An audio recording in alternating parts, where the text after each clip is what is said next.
26. 순종과 불순종. 우상 만들어 섬기지 말고 안식일 지키고 성소 공경해라. 그리하면 복을 받고 살며 곡물이 풍성하고 대적 이기리라. 순종에 따르는 복과 보상. 26장 1절에서 13절. 모세는 일찍 일어났다. 상쾌한 아침이다.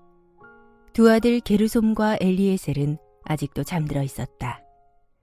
아내 십보라는 어느새 먼저 일어나서 아침 식사를 준비하고 있었다. 주께서 오늘은 어떤 말씀을 하실까? 성막에서 매일 하나님을 만나는 일은 큰 기쁨이면서도 늘 두렵고 떨리는 일이었다. 모세는 묵상을 하며 상념에 잠긴다. 시간이 흐르고 어느덧 아침 식사가 준비되었다. 모세가 가족과 둘러앉아 아침 식사를 마친 뒤 잠시 휴식을 취하고 있을 무렵, 모세야. 아닌 게 아니라 그날도 모세를 부르시는 하나님의 음성이 들려왔다. 네, 주님, 종이 여기에 있나이다. 언제나처럼 모세는 즉시 대답하고 성막으로 나아간다. 그리하여 또다시 성막 교실에서 가르치고 받아 적는 율법 수업이 시작되었다. 모세야, 내 말을 귀담아 잘 듣고 제사장들과 장로들과 이스라엘 백성들에게 그대로 알려주어라. 네, 주님, 준비되었습니다. 말씀하소서.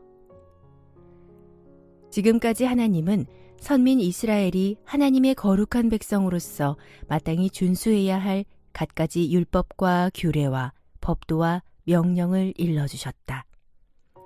이제 하나님은 이스라엘 백성들이 하나님께 순종하여 그러한 규례와 법도를 잘 준수할 때 뒤따르는 복과 보상에 관해 일러주신다. 그와 더불어 이스라엘 백성들이 하나님께 불순종하여 일러주신 규례와 법도를 거역할 때 필히 뒤따르게 될 저주와 징벌에 대해서도 일러주신다.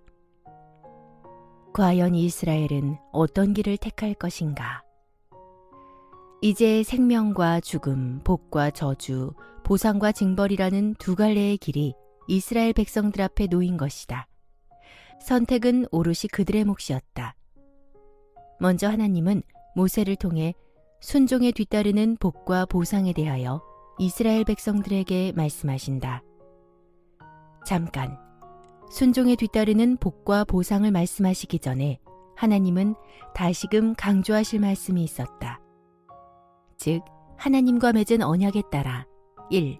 이방 우상을 숭배하지 말 것. 2. 안식일을 잘 지킬 것. 3. 성소를 소중하게 돌볼 것을 강조하신다. 특히 10계명 중 우상의 제작과 숭배 금지를 명한 제2계명과 안식일 준수를 명한 4계명을 강조하신다. 이스라엘 백성들이 최소한 이 2계명만 잘 지켜도 하나님의 율례와 법도에서 크게 이탈하지 않고 여호와 신앙을 잘 유지할 수 있을 것이기 때문이다. 하나님은 먼저 제2계명, 우상의 제작과 숭배 금지를 명하신다. 너희는 우상을 만들지 마라. 너희가 살고 있는 땅에서 돌을 깎아 만든 석상이나 주상을 세워놓고 그것들을 섬기면서 그 앞에서 절하지 마라. 우상을 숭배하지 않으면 적어도 하나님을 등지고 떠나가는 일은 없을 것이다. 여기서 석상은 이방신을 숭배하기 위해 만든 것으로 돌을 깎아 여러 가지 신상을 새겨놓은 돌 우상을 가리킨다. 주상 역시 이방신에게 제사를 드릴 목적으로 세운 기둥비석을 가리킨다. 그러한 기둥비석에는 이방신을 숭배하고 기리는 조각상이나 글귀 등이 새겨져 있다. 이스라엘 백성들은 10계명 중 제2계명에 따라 석상이나 주상 같은 이방 우상들은 물론이고 심지어 여호와 하나님도 어떤 형상으로든 만들지 말아야 했다. 여호와 하나님을 한낱 피조물 중 어떤 모양으로 형상화시키는 순간 그것은 만물의 창조자요 영이신 하나님을 크게 모독하는 일이 되기 때문이다. 다음으로 하나님은 제4계명, 안식일 준수를 명하신다. 너희는 또 내가 정해준 안식일을 잘 지키면서 내 성소를 경외하고 소중히 돌보아라. 나는 너희의 하나님 여호와니라. 매 7일마다 돌아오는 안식일을 잘 준수하면 그때마다 자신들이 하나님의 백성임을 자각하고 하나님의 백성답게 살려고 애쓸 것이기에 자연히 복은 따라오게 되어 있다. 이처럼 하나님은 우상의 제작 및 숭배에 대한 경고와 안식일 준수를 통한 올바른 신앙생활에 대해 단단히 일러주신 뒤 순종에 뒤따르는 복과 보상에 대해서 본격적으로 말씀하신다. 너희가 내게 순종하여 내가 일러준 규례와 법도에 따라 살아가면 이스라엘 백성들이 주님께 순종하여 주께서 일러주신 규례와 계명을 쫓아 살아간다면 그들에게 주어질 복과 보상은 무엇일까? 먼저 하나님은 풍성한 토지의 소출에 관한 복을 약속하신다.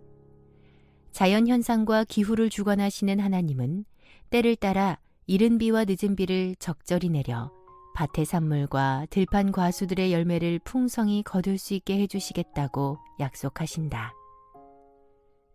그러면 내가 때를 따라 비를 내려 땅은 수확물을 낼 것이고 들판의 과수들은 풍성히 과일을 맺을 것이다. 모세가 기쁨으로 화답한다. 아멘, 아멘. 너희는 포도를 거두어 드릴 때까지 추수할 것이고 씨를 뿌릴 때까지 포도를 거두어 드릴 것이다. 모세가 역시 화답한다. 아멘, 아멘. 너희는 또 묵은 곡식을 먹다가 햇곡식이 나면 묵은 곡식을 너희에게서 치워버려야 할 것이다. 모세가 기쁨으로 역시 화답한다. 아멘, 아멘. 그렇게 되기를 바랍니다. 이렇듯 너희는 가나안 땅에서 배불리 먹으면서 풍족하게 살 수 있을 것이다. 내가 너희에게 일러준 내 규례와 명령에 따라 살아가면. 순종에 따르는 하나님의 복과 보상의 약속은 계속 이어진다. 이번에는 땅의 평화에 관한 복이다. 내가 또 너희 땅에 평화가 깃들게 하리니 너희는 아무 두려움 없이 편히 잠자리에 들게 될 것이다. 너희 땅에는 사람을 해치는 맹수도 없을 것이고 전쟁도 더 이상 없을 것이다. 너희는 또 대적들을 추격하여 칼로 그들을 쓰러뜨릴 것인데 너희들 5명만 있어도 100명의 대적을 능히 이길 것이고 너희들 100명은 대적 1만 명을 거뜬히 쓰러뜨릴 것이다. 참으로 기분 좋고 신나는 약속이 아닐 수 없다. 모세는 기꺼이 응답한다. 할렐루야, 아멘. 이스라엘 백성들이 순종하면 하나님은 그들이 거주하는 땅에는 사나운 짐승의 공격이나 대적의 칼로 인한 전쟁의 위협이 없게 하겠노라고 약속하셨다. 서로 대적이 쳐들어온다고 할지라도 일당백의 능력으로 능히 무찔러 승리를 거둘 수 있게 해주시겠노라고 약속하셨다. 순종에 따르는 하나님의 복과 보상의 약속은 계속 이어진다. 나는 또 항상 너희를 보살펴 주겠고 너희에게 풍성한 복을 내려 너희의 자손이 대대로 불어나게 하겠노라. 그렇게 되기를 빕니다. 할렐루야, 아멘. 하나님께 순종하면 하나님의 보살핌 가운데 이스라엘 민족이 크게 번성할 것이라는 약속이다. 하루 24시간, 1년 365일 내내 하나님의 살뜰한 보살핌과 보호하심 가운데 풍요로움과 편안함과 안전함을 누리면서 이스라엘의 후손이 대대로 번창하고 그들의 국력이 나날이 강해지도록 해주시겠노라고 약속하신 것이다. 오, 순종하기만 한다면 이 모든 복들이 우리 민족에게 임한다는 말이지. 오, 참으로 풍성하구나. 거듭 주어지는 복과 보상의 약속에 모세는 가슴이 벅찼다. 거기서 그치지 않았다.